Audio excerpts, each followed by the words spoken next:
town of the good, the bad, and the weird. You either live by the gun, or you die by the sword.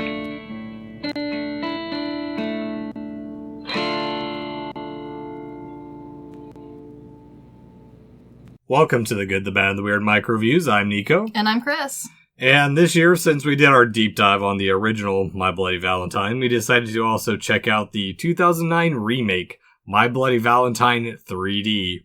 A movie that actually I did not watch until this year, primarily because of the 3D aspects, because I don't care for that shit to begin with. Understandable. And also, depending on when it came out, if I remember right, I think I was still living overseas, so like to go to a movie theater and convince my dad to take me 30 minutes to get to our local theater was kind of a bit of a stretch. So, but we did go see, what was it? The remake of One Missed Call at one point. Good for you guys. I definitely didn't.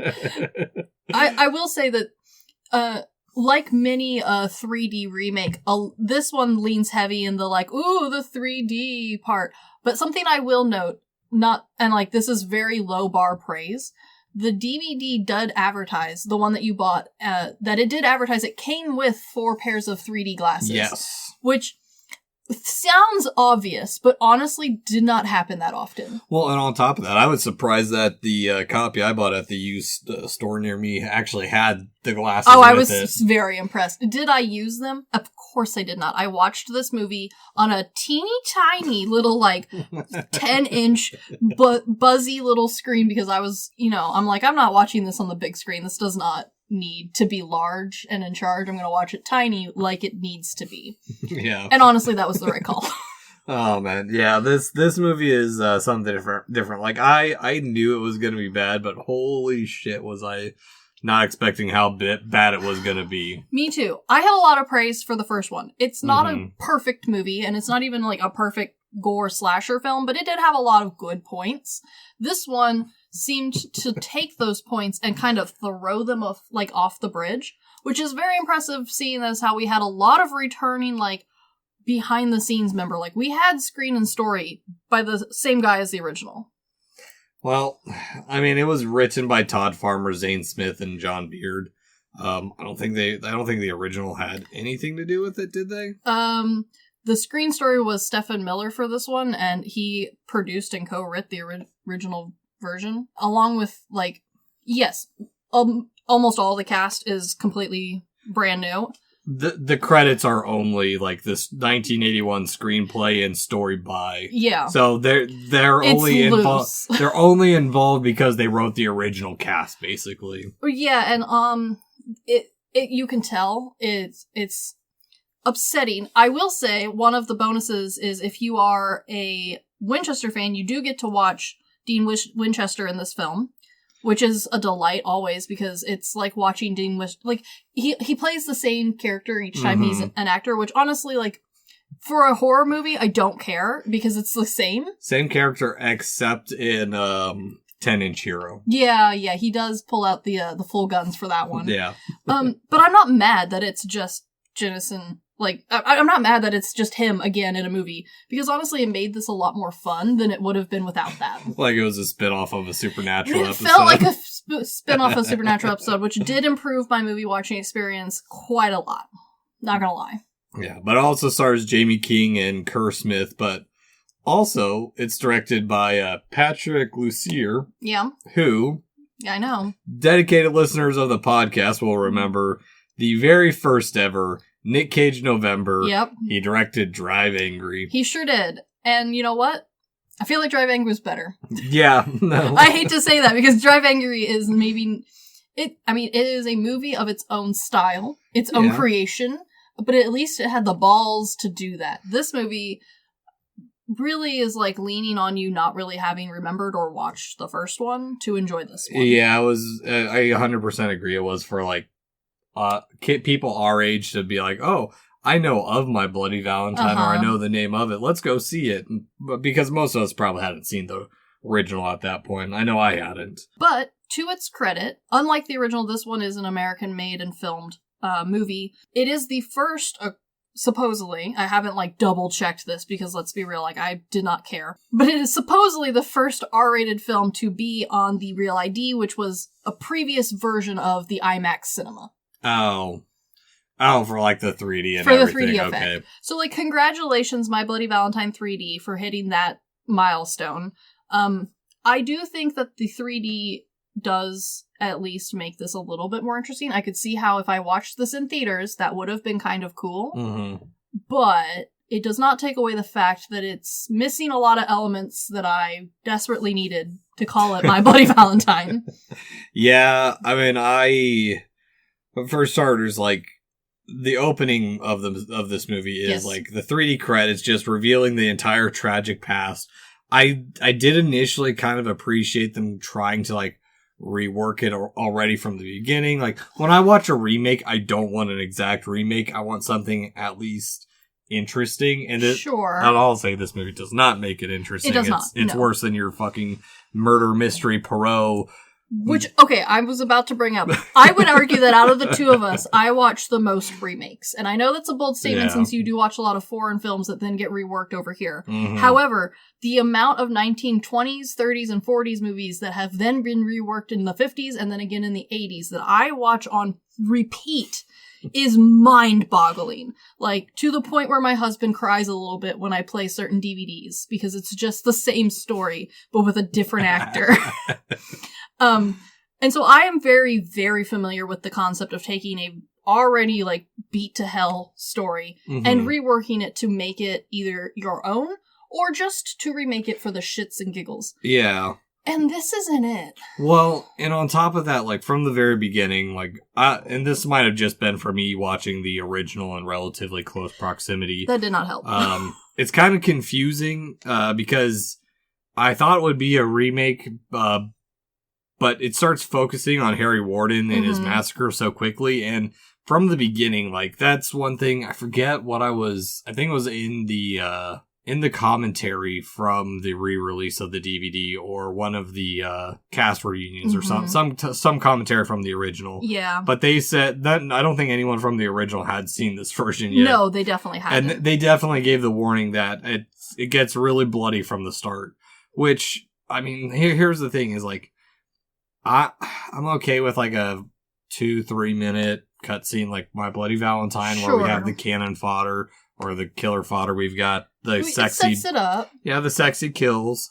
We're 10 minutes into it. Takes 10 minutes into this movie, and they've killed everyone off that we've kind of just barely met. Yeah, I don't care or know any of these people anymore. Yeah, I mean, there's no build up to why they're partying in the mine, or why we even have to care for them, other than like we kind of know that Dean Winchester was the foreman who led to the explosion that Harry Warden's now in the hospital for. I would argue, though, that something that I didn't think I would have to praise the first one for until I watched this one is the first one, the character setup, introduction, and the way the backstory is told to the younger generation of the town really does help set up the expectations of the killer.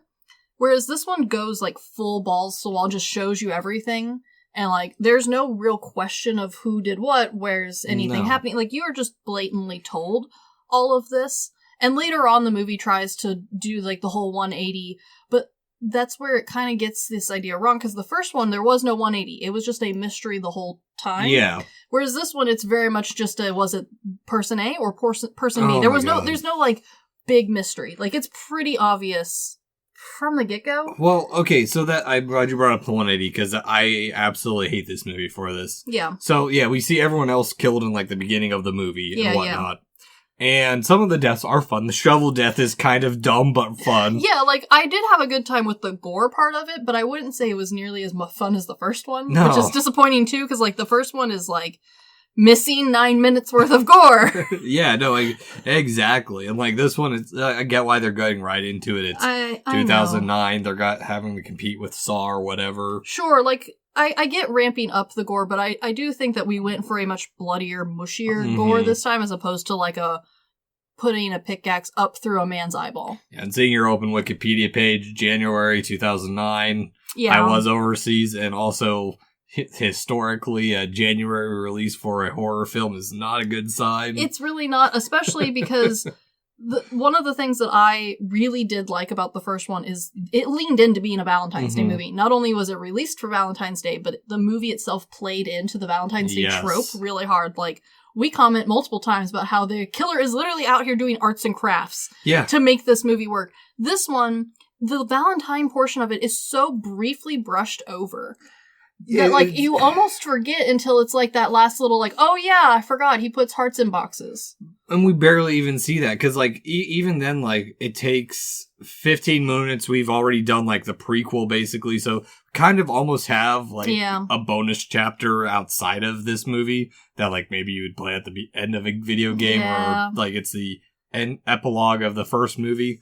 And, like, I understand them trying to, like, tie it and change it a little bit.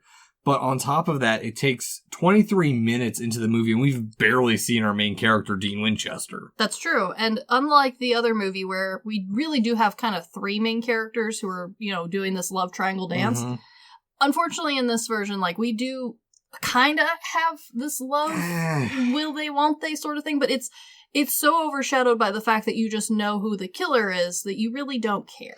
And kind of not at the same time, because, like, here's the thing why I don't like the 180 for this one. Because at least the other one is like, okay, well, we've built it up. It could be this person, could be that person. Yeah, and there are all these clues. Well, the way this movie is structured, it's this person or this person the whole time. It's Dean Winchester or the rival friend who actually did marry Sarah and had children. Yeah. And, like, they steer it so hard. The only one dumb clue that you get that Dean's character is losing his mind is that in his hotel or his motel, he takes some medication. That's it. Yeah, that's the only clue you have. And it's like... it's so brief that honestly, I could have been convinced that that's like migraine meds. Yeah, no, like the scene where, like, at the very end, surprise, surprise, Dean Winchester's the psycho killer in this one. And I will repeat, like, psycho portion, because this movie leans much harder into the psycho portion. Oh, yeah. Yeah, which I don't really understand, because, like, yeah, the first guy, like, in the first movie, like, obviously we have some psycho problems, but we were really just leaning into the, like, bloodthirsty killer vibe. This time they were really leaning in for this whole, like, troubled mind. Yeah, the one thing there are a couple things I will say I appreciate. I do like the interesting reworking of the elements of, like, okay, well, this isn't going to be the original My Bloody Valentine. Sure. He's gone off. He's obviously made it. He's only here to sell off his portion of the mine and get out of there. Which I could have gotten behind if we had played into the psychosis more. Yes. Because all of it is just like, oh, he kind of changed his mind back and forth. But, like, just so much is built up because the husband's cheating. Like, there's one of the kills in it is the chick he's been screwing that got pregnant. Yes, yeah. And, like, just the entire, like, bullshit buildup of it. And especially the moment when, like, they're at their cabin and they open up the cabinet and there's just a bunch of, like, an overabundant number of candy heart shaped containers. Yeah. But, like, and, like, bought from Walmart ones. This killer is not handcrafting a disappointment. No, but he's stalking this dude to know where his fuck shack's at. That's true, but maybe this is, like, the only one in town. They do kind of lean into the small town vibe a little bit, so, like, I don't know. Yeah, but, like, murdering her, trying to, like, pin it on him, like, it's just such a dumb build-up that goes nowhere. And that stupid part where they're all in the mine, and he's like, there he is. There's Harry Warden. Harry Warden's behind you. And they're like, no, he's not. Yeah, it's very much like a made you look sort of thing. And again, if we had played more into this idea of psychosis, even with just, like, having the audience be in the psychosis with him, I could have totally gotten behind this new angle. Because then it would have been much more, whodunit, which would have fit better. Well, and it also doesn't explain why he goes on the murderous rampage. Like, it's... No, they just, like, expect you to agree with that. Yeah, to be like, okay, he lost his mind because he's responsible for the mine, so he's gonna take out a bunch of people who want the mine to be there? I was gonna say, so he's gonna murder more people? Like, that doesn't really track super well. No. The other thing that I have a question, this is my biggest question for the whole movie, because if I had not seen the original, I could have had a little bit of fun with this. It would not have been high on my list to watch. I probably would never see it again, but I did see the first one. And I distinctly remember making a comment at the end of the first one. Wow, I love that it was very much like Princess and the Bride, where I don't know what the true ending is. Yeah. Did the murderer live or die? Oh. why didn't we just do My Bloody Valentine 2? Yeah. Why didn't we just continue? Well, because, I mean, we were set up for a sequel, and they chose not to take it. Because the original didn't do as well, and doing a legacy sequel for a movie that didn't do financially well, it probably made better sense to... So they were gonna just make a 3D one? Like, come on. No, like, 2.5D I would have been into. Come on, like, not, and like, we could have continued with this 3D bullshit, like, I get it. I get for what it was and when it came out. Like, it was a cool new technology. Mm-hmm. And depending on the theater you went to and the movie and the, like, screening, some of them were really cool in 3D. Not all of them. A lot of them hurt my eyeballs. But some of them I did have a good time. I think the only two I went to when we first moved back to the States, we went and saw Alice in Wonderland. I saw that one as well, and I did enjoy that one.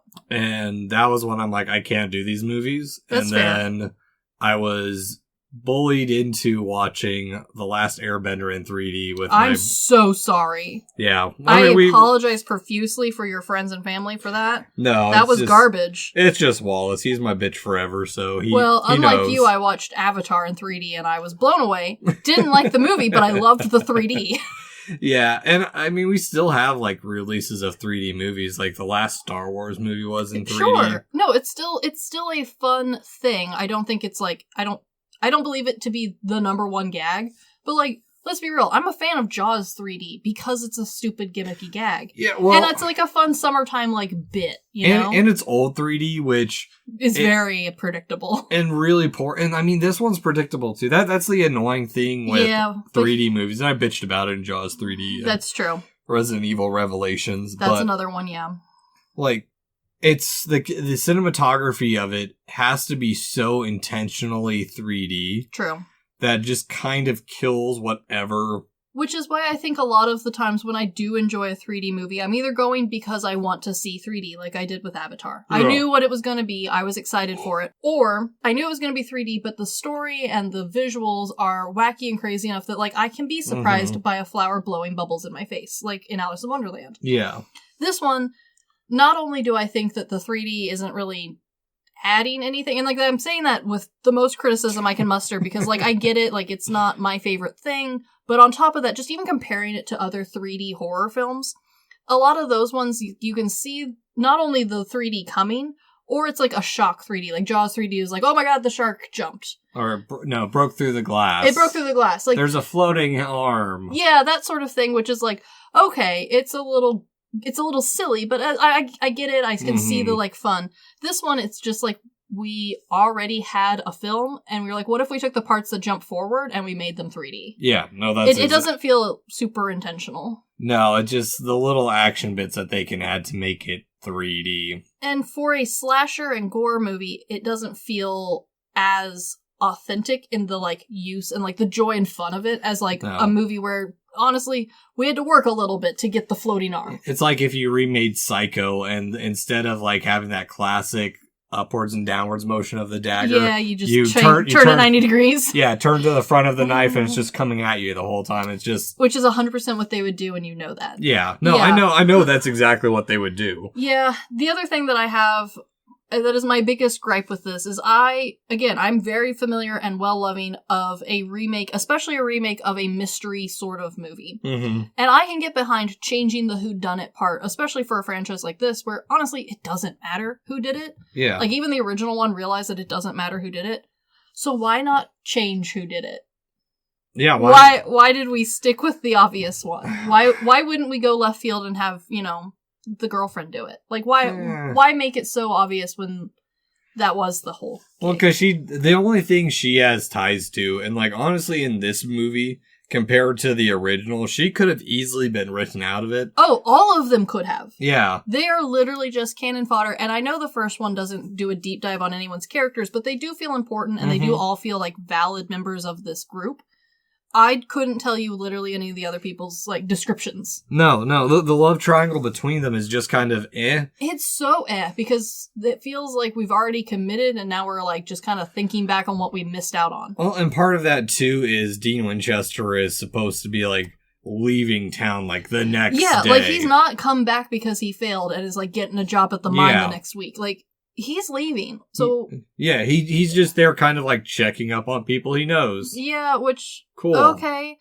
Again, if I hadn't seen the first one, especially this recently, I feel like I could have had a little bit of fun, because there are some cool death scenes, right? Oh, yeah. I mean, there are some things the movie does somewhat well, like the creative death with, like, killing the little person with, like, driving it's back to the bar person. Well, that's the thing, is, like, there's no lore built up with this at all. It's just, like... You just have to accept it. The deaths start happening, and they're like, oh, Harry Warden's back, but... We buried him. We know we buried him. How is he back? And it's like, well, it's obviously a copycat killer. That's the other thing, too. The two cops do nothing in this movie. Honestly, I kind of forgot they existed. I'm not gonna lie to you. Oh, yeah. But, like, the killing of the little person with the pickaxe through the jaw, very much like the original. Paying homage to the killing of the barkeep. Yeah, no, like, there's some cool death scenes, and, like, if you're a blood and gore fan, like, this one does, I think, ramp up how much gore there is, partially because nothing got cut, as far as we can tell. But at the same time, like, it is fun blood and gore. Like, it's nothing too over the top, I would say. Like, it's not terribly shocking, but it is fun. I'm going to challenge you a little bit on that. Oh. There's a handful, and all the good kills, outside of the little person's death, is... in the beginning of the movie. Oh, 100%. Everything else is so dumb from here, because, like... It is a lot of dumb. Like, the truck driver, the pickaxe through the top of the head. Well, you do see that coming. The chick he was banging. Kudos for her for doing full frontal nudity in this movie. True. Like, just running out into the parking lot and everything. If that was a real person, I'd be like, okay, yeah. All right. Yeah. But, like, her death, like, hiding behind, or, like, pulling the box spring up, and, like, it's like, where are you gonna hide? You're in a... It's a barn. Yeah. It's like a tiny, tiny shack. No, it's a box spring. Yeah. Like, it's... There's nowhere to go. Yeah, it's hollow. She's hiding behind basically a piece of chain link fence. Not even. Some very lightly put together wire. Yeah. And a piece of fabric. The thinnest, paperiest. Not even fabric. Oh, that's right. It's in the scene. I forgot about that detail. Yeah, you're right. This is a bad hiding place. Yeah, because to get away from this killer, she goes into a hotel room and hides under the fucking bed. Yeah, I'd forgotten. Yeah, okay. Rephrase. The first like 10 to 15 minutes of killing is cool and fun. And then, like, you just kind of get drug along. I won't lie. Yeah. I did have fun with the, like, honestly cheesier and stupider deaths. But I had stopped watching it as a serious movie and was much more watching it as, like, a B movie with budget. Yeah, that's one way to put it. Because, like, this movie does have pretty good lighting. The camera's not that bad.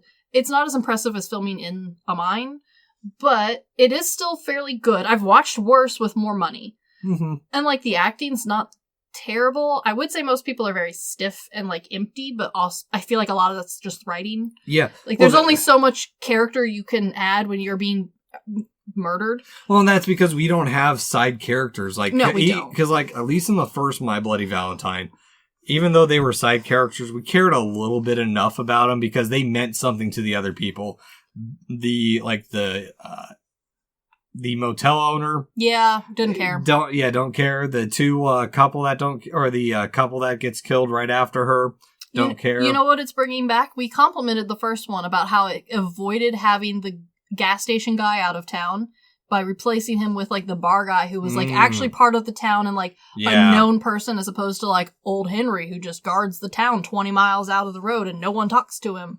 This movie then replaced everyone with the gas station guy, as opposed to, like, real characters. Yeah. Which is a little disappointing. I will say it does, if you are a more modern horror watcher, it does fit that vibe a little bit better, but, like, I wouldn't say that's a good thing. Well, even the side chick the pregnant side chick who gets killed, like, we don't see her die on screen. No, she escapes true. And then they get out and it's like, oh, he must have gone around to the front to try to get back in. And it's like, why? He killed her, ripped out her heart in 2 minutes. Yeah, we were impressed with how quickly the last killer was, like, making deliveries and boxes. This guy's inhumanly fast. Yeah, not even, and on top of that, wrote the same little note that she left the sheriff, which, again, stupid, dumb misdirections that it's like, okay, so he's done all this research. That's true. He did do a lot of research. He didn't just get to town. He's been stalking that's true. These guys for a bit. He's had a lot of free time. Yeah. Which is impressive. I do think that something that this movie felt like it leaned into, and I was kind of hoping for more, and they kind of talked about it a little bit. The writer and director had kind of hoped that maybe there would be a sequel, but when this one's reviews came back, Paramount, which I believe is the owning head company. Oh no, Lionsgate. We talked about this in the original. The producers of the original went to go found Lionsgate. Yes. Okay, so Lionsgate owns this one as well. I don't know why I thought it was Paramount. Honestly, same problem though, because they had told them like, sure, start writing it up. We'll be interested in a second one, and then the budget and the reviews came in on this one, and they said, you know what? No second one, which is disappointing because they had talked about how they were going to lean more into the psychotic episode and like maybe have more of an insane asylum and like psychological horror version in the second one, which is never coming and never happening. But I think that would have been cool, and I could have gotten behind that that arc. I agree. I could have gotten behind that arc too. And, like, I could have even forgiven this, like, first movie run as, like, the base point that we then, like, arched that off of. Yeah, like, if it set up a good base point, because surprise, surprise, with a lot of modern killer and slasher movies, he lives so that way they could make a sequel. And unlike the first one where he lives and it's more of, like, a mystery and, like, you don't need a second, they never really, like, did he live, though? See, that's the thing. The question. That's the thing. That's why I like the first one's ending, because, like, it is implied he is bleeding out, and he is also trapped in the caves. Like, where is he gonna go? What's he gonna eat? And also, like, that's a lot of blood. He just sawed off his own arm. Yeah. This one, it is just straight up set up for a sequel. There's no mystery. Well, yeah, exactly. And on top of that, like, luckily he got a fire guy that, was his right size for fitting. See, that's where I feel like this... Even though this is not a great movie, I could have accepted this movie without any changes as the base to a better series. Yeah. Because he moves from mining clothes into other uniforms. And we talked about this, about how it would be cool to see more of these sorts of movies where we have a fear of the masked individual. So he moves to fireman and he, like, all these other jobs where you have the suit and the mask. That actually would be a good idea for, like, a series of serial killer movies. Yeah, because then you wouldn't know who it was. They wouldn't be tied together necessarily. Or, no, I do like that idea where it's the same guy. And he's just putting on a new outfit. Yeah, so you're trying to figure out how he's getting away with it the whole time. Exactly. While it's like, the bodies start piling up and people surviving from the other movies start hunting him down. And then, like, the final is, like, everyone in these towns that he's fucked up with. Yeah. They all finally get him. Yes. Yeah. See, I feel like this could have been the base to that. Could have, like, don't get me wrong, I guarantee, like, many of those movies would have been garbage, but the idea would have been cool. I just pretty much explained the plot for Lady Vengeance. Yeah, but redo Lady Vengeance, but, like, with this sort of styling could have been cool. I've seen what America did to Old Boy from the Vengeance trilogy. I'm not saying, like, take that one, though. I'm saying this version, but, like, with similar vibes and tones, like, we know it could be cool. We know it could be done Columbo style, where you know he's the killer. Yes. How is he getting away with it? Yeah. Also, like, you know, whose outfit did he steal this time? Like, is he like? Apparently, in the sequel, he's pretending to be a fireman. Like, this could have been cool. Have him as, like, a background character as an orderly or something in a hospital. Yeah. Like, this could have continued. Granted, we would have very quickly, I think, run out of professions where, like, both suit and mask are worn on the regular. Yeah. But I don't think that's a problem. I don't think this is an issue because, again, there is no sequel. There will never be a sequel, most likely. Yeah. Well, that's what pisses me off, though, too, is... In the documentary, Bloodlust, My Bloody Valentine and the Rise of the Slasher, it was mentioned that they wanted the remake to pay homage to the original. And honestly, like, I don't feel like they did that. No, they really didn't. And, like, we've talked about a few of the deaths that, like, one could make the leap to say that they were an homage to the first one. But they're not filmed similarly. The gore portion isn't even, like, a fresh reimagining of it. It's almost not the same. Like, it's just kinda close. Yeah. To the point where one might even argue that it's not an homage. Well, here's the thing is, like, none of the reveals are that interesting. Like, it's all just like, okay, they're dead. We don't have the hot dog water. We don't have the laundromat.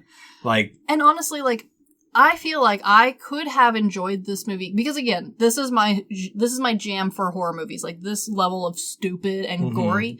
I could have enjoyed this movie if I had never seen the first one, or if this was named, like, the gore miner or something like that. The gore miner just sounds...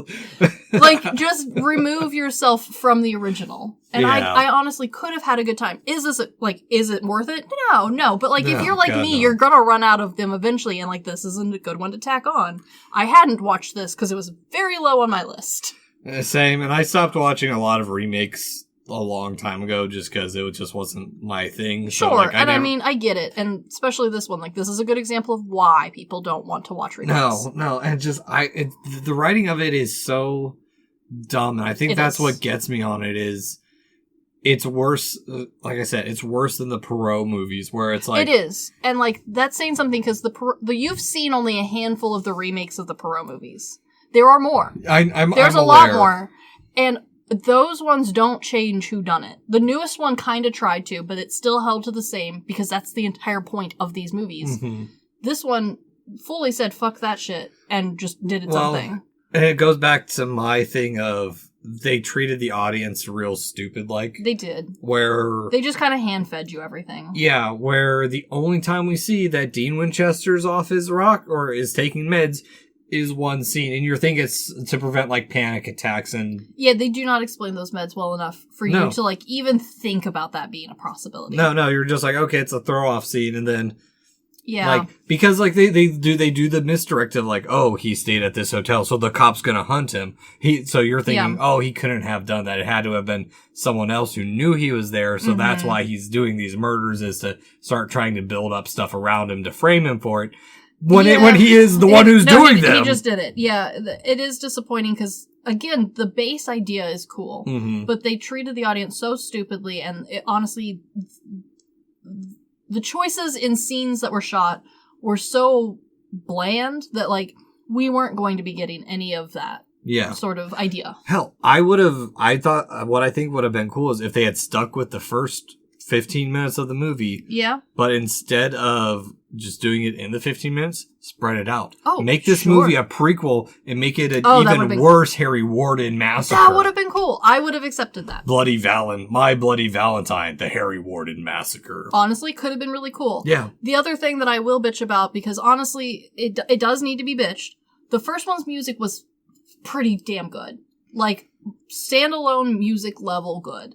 Granted, is it the best spooky movie music ever? No, of course not. But the standalone, like, themes, the music was really good. It did add stuff to it. The ending credits song was like, I re-listened to that several times already. This one has almost no memorable music. I'm going to look up the soundtrack because I could not point one out. The music was written by Michael Wandmacher. And I am aware that there is music in this, but it is music that I could not point to. At no point in this movie was I listening to the music. It was the most generic of horror movie music, and I'm a little disappointed in that. Because I do feel like the first one had some pretty killer tunes that we could have brought back around, or even reimagined or reworked. Yeah, There's no discography for this. No, there is. It's just I couldn't tell you. I mean, dude, like they didn't. I'm getting a little annoyed because like they didn't involve anything Valentine-y about it, or like they really just kind of left the whole holiday thing behind. Yeah, here's the list of soundtracks. It's called Trade. Couldn't tell you what that one was. Saturday Satan. That's lovely. Hyperspace. Not sure how that has anything to do with this. Gunmetal Shuffle. Cool name. Again, boring. Back to Where I'm From. That one I could have seen, and I do kind of I think I remember which one this is, but again, one song out of the whole movie. Real low. That's not great. Improperly. Honestly, that's a really small list of songs, too, especially for a movie of this length. It's 100 minutes long-ish. Like, it's a long movie, and we only have that many songs. That's not great. No, it is absolutely abysmal. And again, I'm only bringing this up because normally, a slasher film, I could care less what the music is doing as long as there is some music. But the first one had such an emphasis and worked so hard on having good music that it is very shocking to not even hear a reminiscent or a reworking of the, like, main theme. Oh, yeah, no, not at all. Well, I mean, that's the thing is, like... It'd be like if the Harry Potter movies, only the first one had good music, and the rest of them didn't even redo the Harry Potter theme. You'd just be like, why? Why even have this here? Again, that just goes back to the fact that they do fuck all to build up Harry Warden, or that the fact that, oh, he might be alive. It's like, we saw at the beginning, you guys shot 2 bullets into the back of him. We know he's dead. And we know he's dead. You said you buried him. You went to his gravesite. Someone dug him up, though, but... Well, sure, but he dug him up because he needed the outfit, which is honestly lame excuse. That is a very lame excuse. Because there's so many outfits just laying around this town. Also, 2 outfits in a row that he's magically, like, they're the right size for him. That's true. I will say that, like, they don't portray him as, like, abnormally sized or shaped, so, like, I guess. Yeah. But yeah, like, it's real weak. It's not super well written. Some of the deaths are fun, but that's kind of the only thing keeping me going. Watch the first 15 minutes. Yeah, honestly. So, Chris, it comes to that time of our MicroViews. Rent, buy, stream, or decline that we ever watched it despite having an audio recording of us watching it. This is a hard one. Because again, this is my jam as far as, like, horror movies. If I'm gonna watch a horror movie, my go-to is a slasher flick. And honestly, the shittier the slasher flick, the more fun I usually have. However, even if I had not seen the first one, I think I would probably decline that I watched this. Yeah. Partially because, like, there's really nothing keeping me going. If I had just read this description on, like, Netflix or anything like that, I would have kept scrolling. Yes, I do like the cast. The main 3 are actors and an actress who I do regularly like their works and I do regularly follow. But this is their earlier works. This is kind of before we really had gotten into our stride. And it's a B movie with a lot of money. And unfortunately, most B movies I do like. This one misses for me. So for the first time, I think ever, I'm going to decline that I watched this. And I'm going to have to say I'm in the same camp. I would say decline, stay away from this. Even if it was an original movie. Yeah. It's just not good. Yeah, stay away. Go watch porn or something else. At least porn has a better finish to it. You know what? They just dropped a new season of Bluey on Disney Plus. Okay. That's more entertaining than this, and honestly, I think the whole season is about the same amount of minutes. That would be more fun. There's so many other movies that are both bad and entertaining that could replace this that I would rather watch. Yeah. Oh, 100%. I'd rather watch Jaws 3D. Again. Yeah, Jaws 3D at least is like... I at least enjoyed myself. Yeah, exactly. I did not enjoy this movie, and that is saying something. Oh, man, it's just... I had very little fun. I did have high hopes for it, and it sunk even below my hopes. It is... There's not even fun arts and crafts. It's so sad. Lower than the minds of Valentine's Bluff. Honestly, yeah, which is real sad. Yeah, so... Anywho, this has been The Good, the Bad, and the Weird MicroViews. Thanks for listening. Peace!